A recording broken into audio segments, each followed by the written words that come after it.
Hello everyone, আসসালামু আলাইকুম। Welcome to another video. তো আজকে আমরা দেখব কিভাবে আমাদের অ্যান্ড্রয়েড অ্যাপের ভেতরে আমরা কোনো একটা টেক্সট বা মেসেজ বাইরে থেকে শো করাতে পারি অ্যাপে কোনো ধরনের আপডেট করা ছাড়া। তো এর জন্য প্রথমেই আমরা একটা নতুন অ্যান্ড্রয়েড প্রজেক্ট তৈরি করে নিচ্ছি।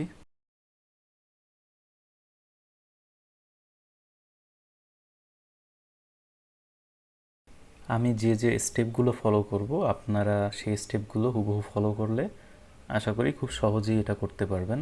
আমি আপনাদেরকে কমেন্ট বক্সে একটা ডক ফাইলের লিঙ্ক প্রোভাইড করে দিব, সেখানে আপনারা প্রয়োজনীয় সব কোড দেখতে পারবেন। সেখান থেকে কপি করে আমার স্টেপগুলো জাস্ট ফলো করলেই হবে। তো প্রথমে আমরা যেটা করব, যেহেতু আমরা ইন্টারনেটের মাধ্যমে টেক্সটটা রিড করব, তো আমাদেরকে অবশ্যই ইন্টারনেট পারমিশন দিতে হবে।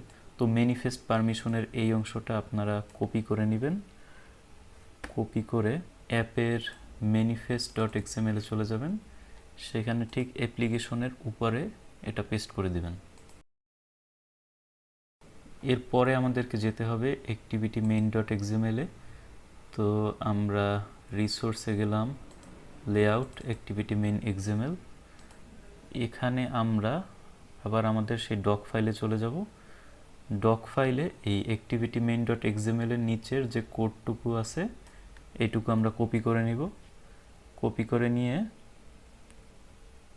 এখানে যেটা আছে Ctrl+A সিলেক্ট করলাম, এটা মুছে ফেললাম এবং আমরা যে কোডটা কপি করেছিলাম সেইটা এখানে পেস্ট করে দিলাম। এরপরে আমরা আবার আমাদের ডক ফাইলে যাব। ডক ফাইলে এখানে মেইন অ্যাক্টিভিটি ডট জাভার জন্য কিছু কোড দেয়া আছে, আমরা এই কোডটুকু কপি করে নেব।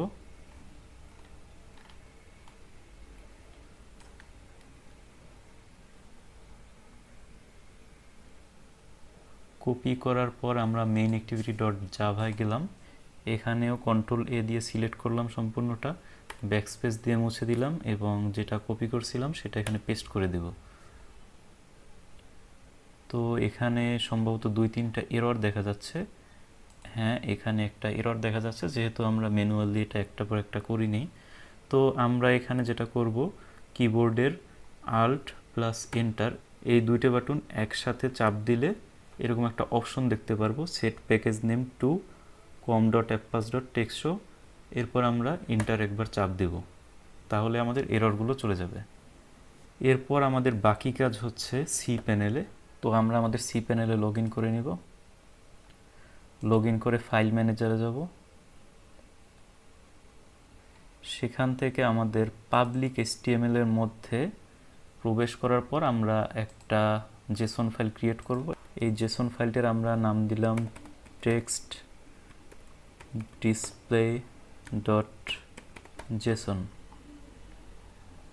একটা নতুন জেসন ফাইল আমরা এখন ক্রিয়েট করলাম। আমরা একবার রিলোড করে নিব। এই হচ্ছে আমাদের সেই ক্রিয়েট করা জেসন ফাইলটা। এবার আমরা এটাকে এডিট করব। তো আবার আমরা সেই ডক ফাইলে যাব। ডকের মধ্যে এরকম একটা ফরম্যাট দেয়া আছে, এটা জাস্ট কপি করব। কপি করে এই জেসনের মধ্যে পেস্ট করে দিলাম। এই দুই ইনভাইটেড কমার মধ্যের অংশ, এখানে আমরা যে টেক্সট শো করব সেটাই কিন্তু আমাদের অ্যাপে শো করবে।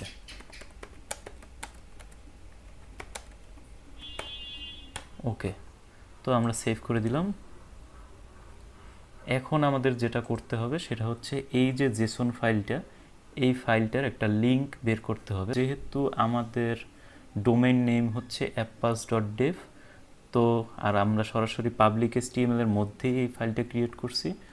তো আমরা যদি apppass.dev/textDisplay.json লিখি, আমাদের এই জেসন ফাইলটা ওপেন হবে। তো এটাই হচ্ছে আমাদের এপিআই লিঙ্ক। আমরা এই লিঙ্কটা কপি করে নেব। কপি করে এখন আমরা চলে যাব আমাদের মেইন অ্যাক্টিভিটি ডট জাভায়। এখানে একটু নিচে গেলে এইখানে আমরা একটা ইউআরএল দেখতে পাবো। তো এই ইউআরএল এর জায়গায় আমাদের ইউআরএলটা পেস্ট করে দেব। তো আমরা যদি এই জাভা কোডের একদম নিচে চলে যাই, এখানে আমরা দেখতে পারবো যে এখানে টেক্সট ভিউয়ের মধ্যে একটা টেক্সট দেয়া আছে, সেটা হচ্ছে ফেইল টু ফেচ টেক্সট। তো এই টেক্সটটা হচ্ছে কোনো কারণে যদি আমাদের অ্যাপ থেকে আমরা যে টেক্সটটা দিচ্ছি এটা রিড করতে না পারে, তখন এই ডিফল্ট টেক্সটটা শো করবে। তো আমরা এটা একটু চেঞ্জ করে লিখে দিলাম যে ফেল টু রিড টেক্সট। তো কোনো কারণে যদি আমাদের অ্যাপে আমরা যে টেক্সটটা দিচ্ছি সেটা যদি শো না করে, তখন এই টেক্সটটা শো করবে। তো আমরা এখন অ্যাপটা বিল্ড করব।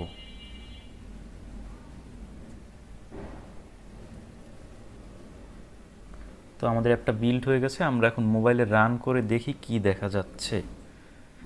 হ্যাঁ, আমাদের অ্যাপে কিন্তু এখন hello this is a demo text, এই টেক্সটটা শো করছে। তো আমরা আমাদের জেসন ফাইলে চেঞ্জ করব, করে দেখব যে এটা ঠিকভাবে কাজ করে কিনা।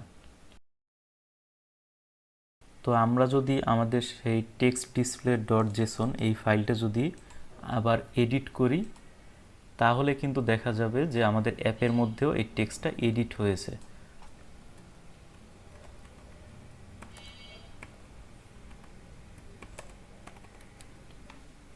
তো আমরা আবার সেভ করে দিলাম।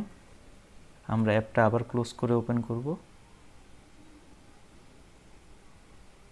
হ্যাঁ, এখানে কিন্তু এই টেক্সটটা দেখা যাচ্ছে যে টেক্সট 001। তবে আপনাকে অবশ্যই মনে রাখতে হবে যে আমাদের যত টেক্সট অ্যাড করা সেটা এই 2 ইনভাইটেড কমার মধ্যে রাখতে হবে।